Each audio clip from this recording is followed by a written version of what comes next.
As you guys can tell, a lot has changed. We've been a little busy here.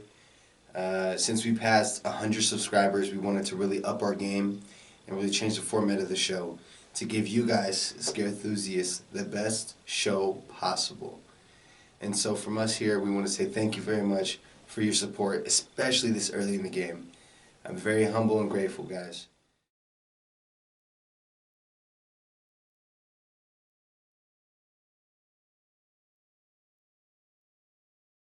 Welcome back to another episode of the ABCs of the Scary, Spooky, and Creepy. For those of you who are new, this is when the YouTube community joins us scare enthusiasts in learning the who, what, when, where, and whys, not in that order, in the world of the supernatural, paranormal, and unknown.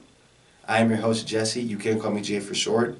And if I earn your trust, press that like button. And if you press that like button, why not subscribe and become a scare enthusiast yourself? We are always accepting more members. Now you have Dracula, the most infamous and most powerful of vampiric kind. Then you have like a mad scientist whose work included robbing multiple graves, body parts, and even electricity to reanimate a monster. His name, Dr. Frankenstein. Or what about the most demonic figure in hell, and was the first figure of hell, in Lilith? You can even throw in Hollywood monsters such as Jason Voorhees, Michael Myers, and Freddy Krueger. The reason why I'm bringing these names up is because someone has to hold the title of the face of Halloween.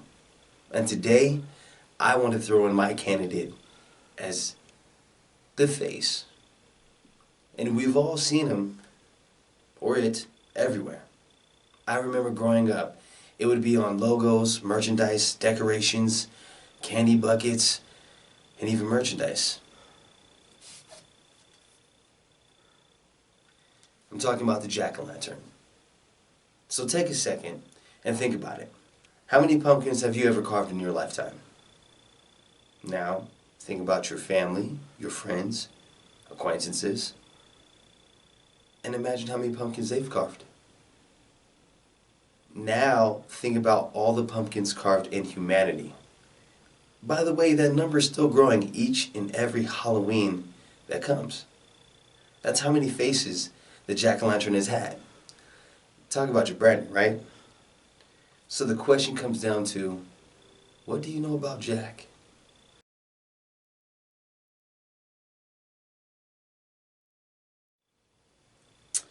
So simply, what is a jack-o'-lantern?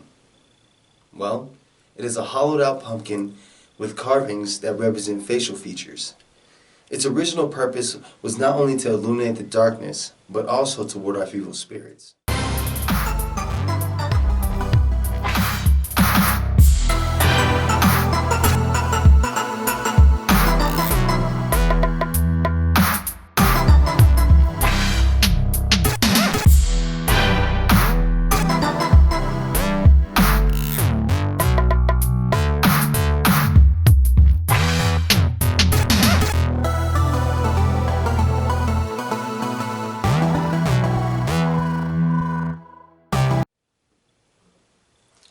Now, starting off in the 1800s, this pagan tradition would use turnips and beets and other rooted vegetables to carve facial features into it. Now, it wasn't until it arrived in America where it went from turnips and beets to a pumpkin, and its properties went from protecting from evil spirits to actually being used as a scare prop, terrorizing boys and girls, men and women of all ages. Now if you enter in commercialism and consumerism, mix them together, dash a jack-o'-lantern, and voila, you have the greatest representation of Halloween.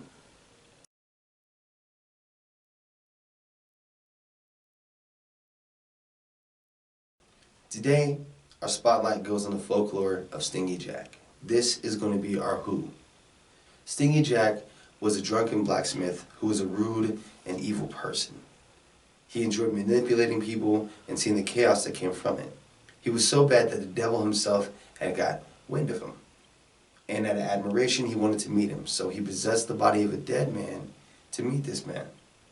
And upon meeting, Jack knew immediately who he was and had feared the worst. And so in doing so, he asked for a final drink. And they went to go get a final drink, and Jack realized that he couldn't pay for the drink, and therefore asked the devil to change into a silver coin by using his demonic powers. In doing so, the devil left himself open. Why? Because Jack never paid the tab. Instead, he stuck him in his pocket with a crucifix, trapping him, leading to a negotiation to be left alone for 10 years. Oh yeah, he got one over on Satan, and Satan was mad. And after the 10 years, Satan came hunting, found him again. And fearing the worst, Jack asked for a final meal, an apple from a nearby tree. While the devil was choosing an apple, Jack, outsmarting him again, cut four crucifixes into the tree branches, trapping Lucifer.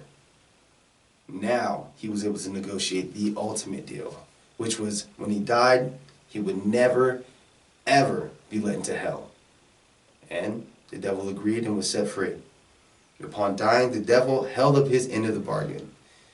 But since Jack never changed his ways, he never treated people right, he was never allowed into heaven either.